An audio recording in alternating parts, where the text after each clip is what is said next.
Бәріне сәлем, мен Павлодар қаласы Марвин дүкенінің консультанты Темірбай Гүлназ боламын.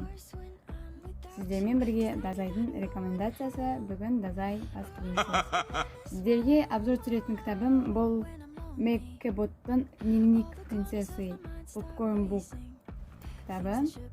Яғни бұл кітап Нью-Йорк Таймс версиясы бойынша бірінші орынға шыққан.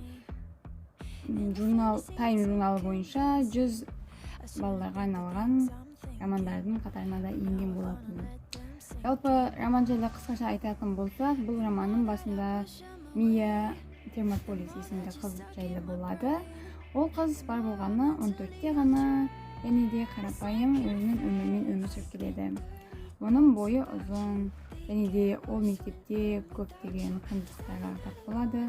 Оның бірі буллинг, мектептегі танымал қыздың оны Мия деп айтуы, яғни үнемі мазақтауы, және де оның өмірі бір мезетте өзгеріп кетеді.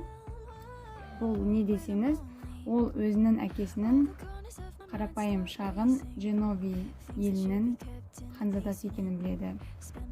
Бұрын ол ойлаған әкем менің кәдімгідей мемлекеттік қызметте жұмыс жасайды, жай ғана қарапайым жұмыскер деп ойлаған.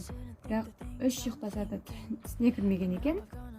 Сонымен қатар бұл жағдай оған өте ауыр тиеді, өйткені мұндайды күтпеді ғой ешқашан.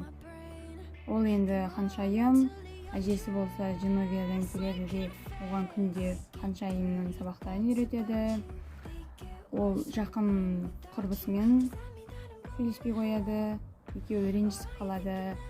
Оны ұнататын жігіт Мияны биге шақырады. Өмірі 365 градусқа өзгеріп кетеді.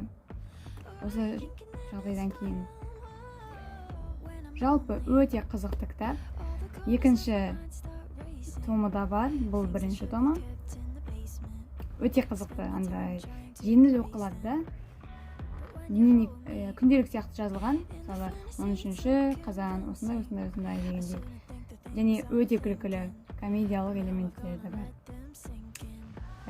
Дайын емес, 18-ден жоғары адамдарға оқуға кеңес беруге тұрарлықтай кітап. Өте жеңіл кітап. Сау болыңыздар.